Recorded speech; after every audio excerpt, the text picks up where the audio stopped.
There's something I want to tell you about the stress and how we have to look at stress, okay? And I think it's an important thing because many people have told me from my lectures it's the one thing they remember, okay? I was sitting in a dentist's office and looked at an article that said, how do lobsters grow? Well, I don't care how lobsters grow, but I was interested in it. And it points out that a lobster is a soft, mushy animal that lives inside of a rigid shell. That rigid shell does not expand. Well, how can the lobster grow? Well, as the lobster grows, that shell becomes very confining. Right? And the lobster feels itself under pressure and uncomfortable.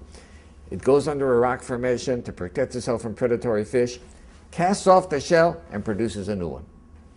Well, eventually, that shell becomes very uncomfortable as it grows, right? Back under the rocks. Good.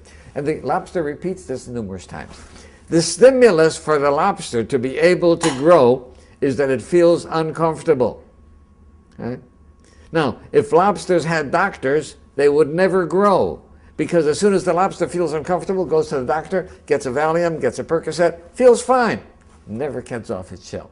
So I think that we have to realize that times of stress are also times that are signals for growth. And if we use adversity properly, we can grow through adversity.